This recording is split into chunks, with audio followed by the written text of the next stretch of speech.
Les gens aujourd'hui pensent que la Noël, c'est juste une fête pour recevoir des cadeaux. Mais non, il y a une multitude de halakhot qu'il faut connaître, qu'il faut comprendre. On parle d'abord de comment scier le sapin. À partir de quel moment dans la journée on peut commencer à scier un sapin pour la Noël? Avant de le scier, il faut que tu cherches s'il y a un défaut, un moum dans le sapin. S'il a une tache ou un certain nombre de branches qui lui manquent, est-ce que je peux le scier bichlal? Mais les gens ils savent pas, ils prennent n'importe quel sapin, ils le scient, ils l'emmènent à la maison. Non, tu dois l'inspecter, tu dois chercher, voir s'il n'y a aucun trou, aucune moisissure.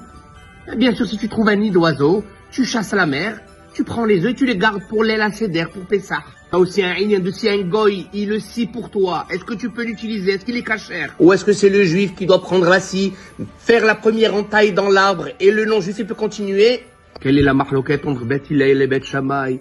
Une fois que tu as choisi ton sapin, que tu le prends avec toi à la maison, est-ce que tu fais la bracha avant d'entrer à la maison une fois que tu es rentré avec le sapin dans la maison? Ou il faut que tu attends de rentrer dans la maison physiquement pour faire la bracha?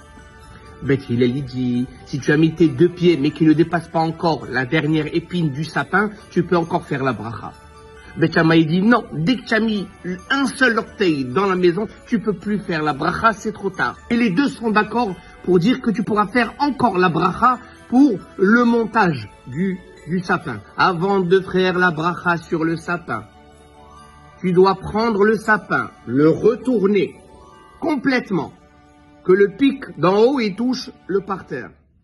Ensuite, tu feras la bracha dans ce sens-là, et ensuite tu le retournes à l'endroit, et tu dois aussi, une fois qu'il est à l'endroit, le secouer vers les 4 points cardinaux, comme le loulav et le hétrog. C'est très important, parce qu'ils en parlent dans le Zohar, dans la Kabbalah, que le sapin de Noël, c'est un gilgoul. Je ne veux pas rentrer dans les détails, mais il y a un inyan, c'est très important de le faire.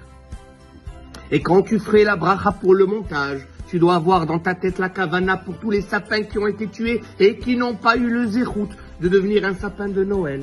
Et pensez à eux pendant la bracha. Un inyan très important aussi, quand on décore le sapin, on doit mettre les fils électriques et les boules de droite à gauche. Très très important. Mais on allumera de gauche à droite. Et Rashi nous spécifie, si tu allumes de gauche à droite et tu vois qu'une boule, elle est éteinte, elle ne marche plus, alors tout le fil électrique, il n'est pas bon, il n'est pas cachère, il faut recommencer. Dernière ligne, les amis. Si une branche, parmi les 6 branches supérieures du sapin, se casse, après Tset Akochavim, après la sortie des étoiles, alors tout le sapin, il n'est pas saoul, il est à sourd, on ne peut pas l'utiliser. Ah, la poubelle. Mais on ne pourra pas seulement s'en débarrasser comme ça. Il faudra aller en haut, couper en plein milieu, garder les 2 moitiés. Une moitié, on la prendra, on la sciera, on la coupera, on la gardera pour le srach de la souka à Soukot. Et l'autre moitié du sapin, on la gardera pour le brûler avec le hametz à Pessah. Rabbi Hanania.